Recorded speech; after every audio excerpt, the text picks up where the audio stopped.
কিছুদিন আগেই একটা ভিডিওতে তোমাদের বলেছিলাম যে এই রডগুলো এসেছে, এই রডগুলো দিয়ে আমাদের জালানা তৈরি হবে।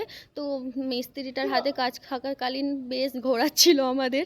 হয়তো মিস্ত্রি দাদাও দেখতে পাবে এই ভিডিওটা, কিছু করার নেই, তুমি আমাদের ঘুরিয়েছো তাই আমি বলে দিলাম যে তুমি অনেক দিন ঘুরিয়েছো। তো রড পাঠানোর অনেক দিন পর তারপরে আবার মিস্ত্রি লেগেছিল। এই যে আবার মিস্ত্রি যদিও বা এলো, মিস্ত্রি হয়তো একদিনেই পুরো কমপ্লিট করে দিত, পুরো সকাল থেকে সন্ধ্যার মধ্যে। তারপরে এই যে বলগুলো দেখতে পাচ্ছ না রডের মধ্যে লাগানো, এই বল কম পড়ে গিয়েছিলো, সেই জন্য আবার নেক্সট দিন আবার এসেছিল মিস্ত্রি। তো প্রথম দিনে হয়েছিল না, প্রথম দিনে একটা জানালা পুরোপুরি ফিটিং হয়েছিল, আর দ্বিতীয় দিন এসে আবার আরেকটা জানালা পুরোপুরিভাবে ফিটিং করেছিল। আর মিস্ত্রিকে আমি কি বলছিলাম শোনো তোমরা। এগুলো যে খালি চোখে করছো কিছু অসুবিধা হবে না? এগুলো যে খালি চোখে করছো কিছু অসুবিধা হবে না? আচ্ছা, আমি তো চোখই রাখতে পারছি না।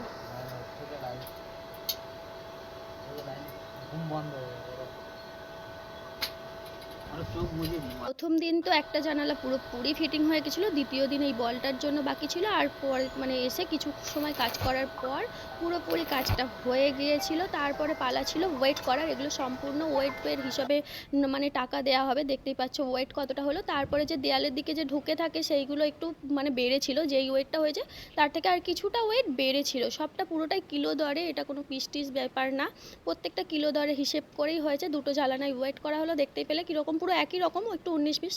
তো তারপরে এটা ফাইনাল লুক দেখতেই পাচ্ছ। কেমন লাগছে আমাদের জ্বালানাগুলো অবশ্যই তোমরা কমেন্টের মাঝে জানিও। আমি বলেছিলাম মানে সাদামাটা স্লাইডিং দিয়ে আর গ্রিল করে দিতে, কিন্তু কর্তামশাইয়ের ইচ্ছা ছিল এগুলো একটু স্টিল লাগানোর। তো লাগানো হয়েছে, কর্তামশাইয়ের শখ কর্তামশাই পূরণ করেছে।